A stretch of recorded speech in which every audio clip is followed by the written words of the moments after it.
Fala, fisioterapeuta.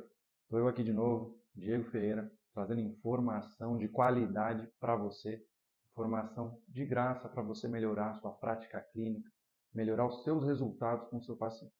E hoje, o que a gente vai abordar aqui? O que vamos falar? Vamos falar sobre diferença entre protusão e hérnia. Costuma ser um conteúdo muito frequente do dia a dia do fisioterapeuta.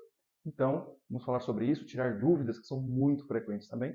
Mas, antes de entrarmos na aula, você já sabe, curte, compartilha, ativa as notificações, dá uma força aí para o canal, manda para os seus amigos, para que a gente possa sempre aí estar trazendo conteúdo de qualidade, fazendo a fisioterapia mais forte.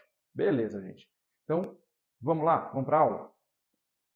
Bom, primeiro, para você entender a diferença entre protusão e hérnia, você tem que conhecer a anatomia do disco intervertebral. É importante que você tenha um bom conhecimento anatômico. Se você não tem esse conhecimento, procura aí nas minhas redes sociais, Instagram, tem material bacana lá. Aqui no YouTube também a gente está sempre disponibilizando material nesse sentido. Então procura a parte discal lá e se inteira da anatomia do disco. Para entender a diferença entre protusão e hérnia, você precisa basicamente entender como é que funciona o núcleo do disco intervertebral e o anel do disco intervertebral. Para facilitar a nossa comunicação, não precisar ficar falando de maneira extensa o nome completo das estruturas, vou combinar com vocês que o que aqui está em roxo representado é o núcleo pulposo, então eu vou falar núcleo, e os anéis fibrosos, eu vou falar anel ou anéis, facilitando a nossa comunicação. Estão aqui dispostos em azul, os anéis fibrosos do disco intervertebral.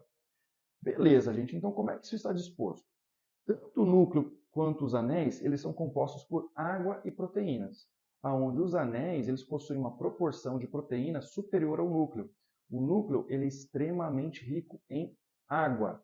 Claro, tem os pormenores do tipo de fibra, quantidade de colágeno tipo 1, quantidade de colágeno tipo 2, quantidade de glicosaminoglicanos, proteoglicanos, mas isso é assunto para uma aula só sobre anatomia e fisiologia do disco, então não vou me alongar muito nisso. Basta você entender que o núcleo ele tem uma consistência como se fosse uma gelatina, uma pasta de dente, algo perto disso.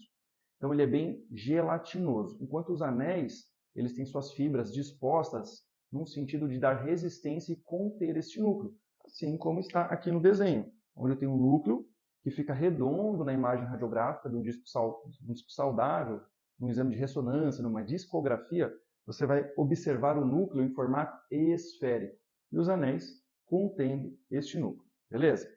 Esta aqui, uma vista num corte axial, onde eu estou vendo o núcleo, os anéis, aqui representado em verde, as raízes nervosas. Na altura das lombares baixas, vamos lembrar que não temos mais medula, então é cauda equina, por isso que está disposto assim em pequenos pontos verdes aqui representando as raízes nervosas. Aqui em preto representando a questão óssea, lâmina e processo espinhoso. Abaixo aqui dos desenhos, já num corte sagital, onde eu vejo também o núcleo, os anéis e a raiz nervosa passando aqui justaposta ao disco intervertebral.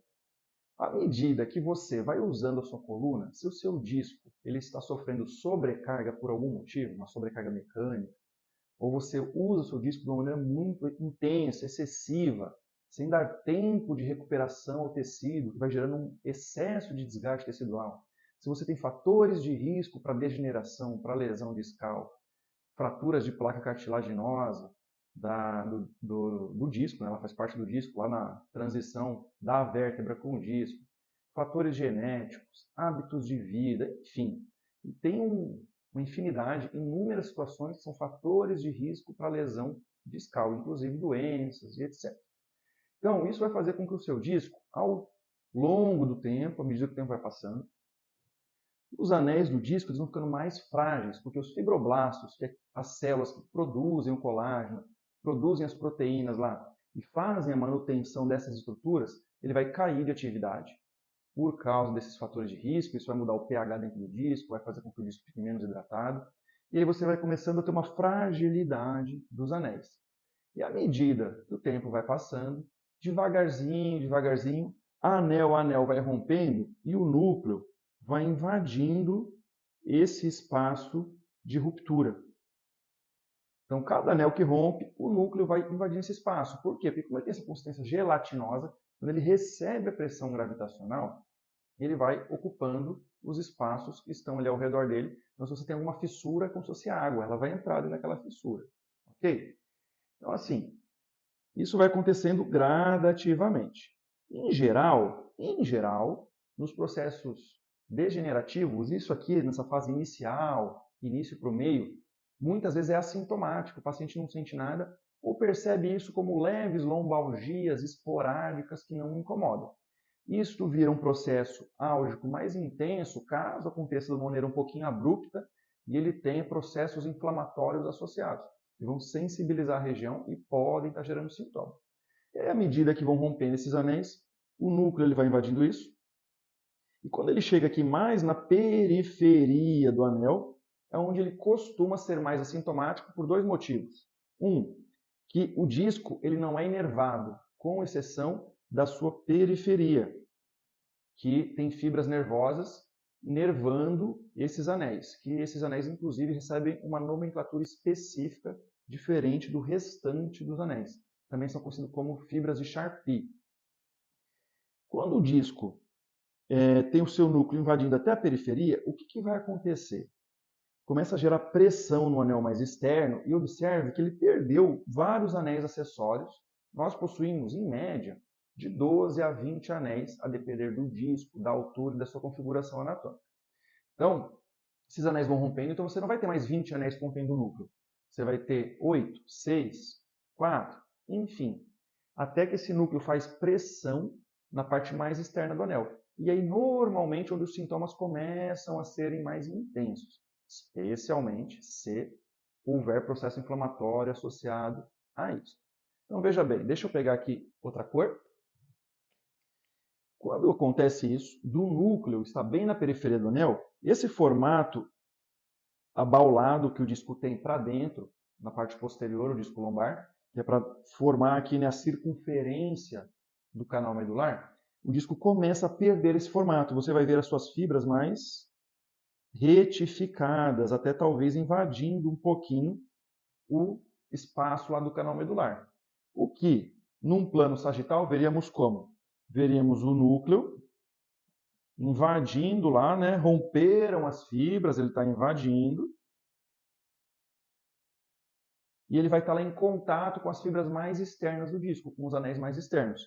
Logo, esses anéis vão sofrer uma grande pressão e vão se abaular, fazendo mais contato ali com as estruturas nervosas dentro do canal, fazendo pressão no ligamento longitudinal posterior, se forem lesões mais centrais.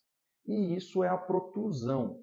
Na protusão, você já tem lesão no disco, você já tem degeneração do disco, mas o núcleo discal ele ainda está contido, ele ainda não extravasou. Na hérnia, o processo inicial ele é muito similar. Como assim muito similar? Também vai acontecendo aqui ruptura dos anéis, o núcleo vai invadindo passo a passo essas fissuras, até que ele chegue em contato com o anel mais externo do disco.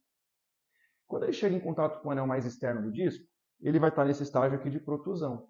E pode acontecer de o paciente, de repente, ter um movimento, um acidente, ou coisas simples, como o simples fato de se abaixar, de levantar um objeto que você está corriqueiramente acostumado a levantar, e, de repente, rompe esse último anel externo.